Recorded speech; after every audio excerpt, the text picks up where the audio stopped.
स्वाभिमानी संभाजी ब्रिगेड आयोजित छत्रपती संभाजी महाराजांच्या जयंती सोहळ्याच्या कार्यक्रमाच्या निमित्तानं ज्यांचं व्याख्यान अतिशय मंत्रमुग्ध होऊन आपण सगळेजण ऐकत होतो ते सन्माननीय प्राध्यापक नामदेवराव जाधव सर.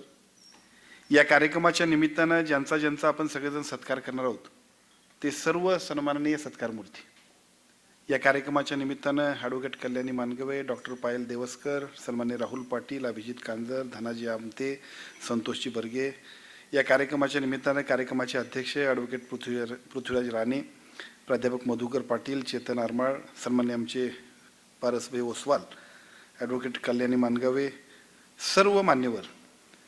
या कार्यक्रमाला अतिशय आग्रहानं ज्यांनी आम्हाला बोलवलं ते आमचे मित्र, संभाजी ब्रिगेडचं काम अत्यंत चांगल्या पद्धतीनं करणारे आणि अतिशय चांगल्या पद्धतीनं सामाजिक चळवळीमध्ये योगदान देणारे आमचे मित्र सन्माननीय रुपेश पाटील आणि त्यांचे सगळे सहकारी.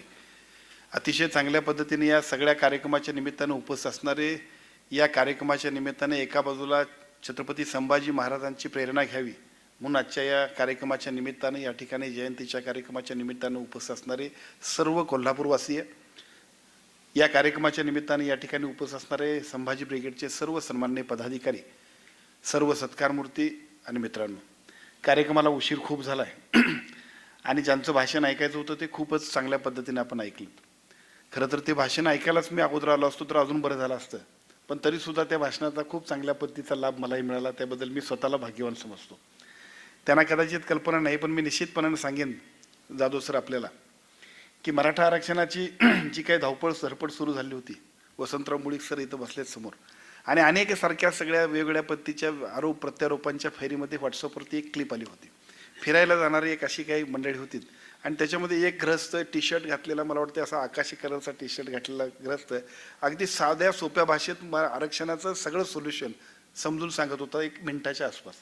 मी ती क्लिप बघितली, एकदा नाही 3दा 4दा क्लिप बघितली. त्या क्लिपमधलं 2 गोष्टी मला खूप आवडल्या. आरक्षणाबद्दलचं ज्या पद्धतीचं सांगणं होतं तेही आवडलं आणि ते सहज सुंदर सांगताना ॲक्च्युअल काय आहे हे बघितलं आणि ते कोण दुसरे नव्हते तर हेच नामदेवराव जाधव होते. नंतर तुमची सगळी व्हॉट्सअपवरची जे काही यूट्यूबवरची जी काही तुमची भाषणं आहेत ती सगळी भाषणं अगदी कालसुद्धा 1994ला झालेल्या एकूण सगळ्या घटनाक्रमांमध्ये ज्या पद्धतीनं परखडपणानं, सत्य हे कटू असतं पण ते लपत नसतं आणि लपवायचा प्रयत्न केला तरी सुद्धा ते निश्चितपणानं लोकांसमोर येतं आणि ते आणण्यासाठी तुम्ही केलेली धावपळ, या सगळ्यांमुळं कळत नकळत आम्ही सगळेजण तुमचे फॅन आहोत. आणि त्या सगळ्यांमुळं आजच्या कार्यक्रमाच्या निमित्तानं मी रुपेशला आणि त्यांच्या सगळ्या सहकाऱ्यांना सुद्धा निश्चितपणाने त्यांचा आभार मानेन की तुमच्याशी भेट व्हायचा एक खूप चांगला योग या कार्यक्रमाच्या निमित्तानं आला. आपला अभ्यास आणि अनुभव ह्या सगळ्या गोष्टी निश्चितपणाने आमच्या सगळ्यांच्यासाठी उपयुक्त आहेत.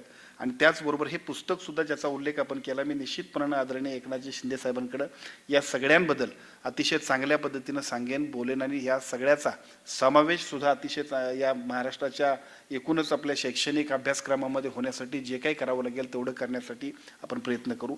छत्रपती शिवाजी महाराज, छत्रपती संभाजी महाराज, राजर्षी शाहू महाराज, डॉक्टर बाबासाहेब आंबेडकर, महात्मा फुले ही सगळे आपले आदर्श आहेत, ही सगळे आपली प्रेरणास्त्रोत्र आहेत आणि ही समाजासमोर अत्यंत चांगल्या पद्धतीने येत असताना केवळ त्यांची नावं, केवळ त्यांचं स्मरण नाही तर त्यांच्या विचार, कर्तृत्व, त्यांचे आचार आणि त्यांचे संपूर्ण सगळा जीवनपट येत असताना सुद्धा जे त्यांनी आत्मसात केलं आणि त्या आत्मसात केल्यानं जे ते ज्या पद्धतीनं पुढे गेले तशाच पद्धतीनं पुढे जायचं असेल तर अशा पद्धतीची पुस्तकं, अशा पद्धतीची व्याख्यानं, अशा पद्धतीचे कार्यक्रमसुद्धा खूप महत्त्वाचे आहेत.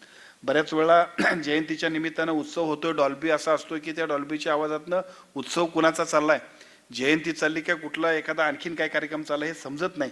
परंतु व्याख्यानांच्या माध्यमातून मात्र निश्चितपणानं आजच्या पिढीला जे आवश्यक आहे ते मिळण्यासाठी सुद्धा संभाजी ब्रिगेडने जे काही काम केले त्या सगळ्या कामाचं मी मनापासून अभिनंदन करतो, आपल्याला शुभेच्छा देतो. अतिशय चांगल्या पद्धतीनं ज्यांचा आपण सगळेजण सत्कार करणार आहात त्या सगळ्या सत्कार मूर्तींचं सुद्धा मी मनापासून अभिनंदन करतो, त्यांना शुभेच्छा देतो.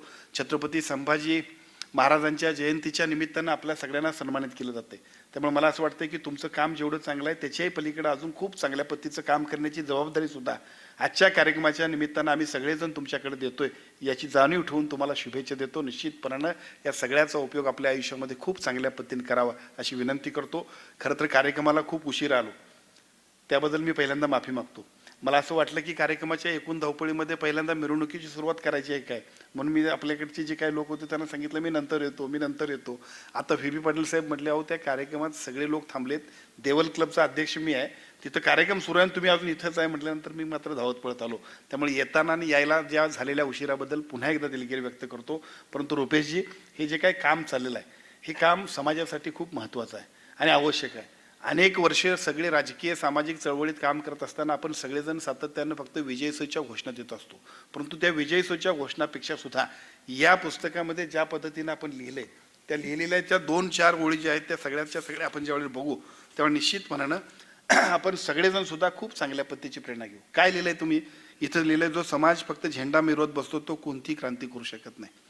जो समाज फक्त झेंडा मिरवत बसतो तो कोणती क्रांती करू शकत नाही. जो समाज अजेंडा गिरवत असतो, अजेंडा गिरवत काम करतो, तो कोणती क्रांती करू शकतो. एवढ्या साध्या वाक्यातनं आपण सगळेजण समजून घेऊन पुढे जावं आणि तेच काम तुम्ही करताय असं मला वाटतंय. पुन्हा एकदा आपलं अभिनंदन, आपल्या सगळ्यांना शुभेच्छा. धन्यवाद.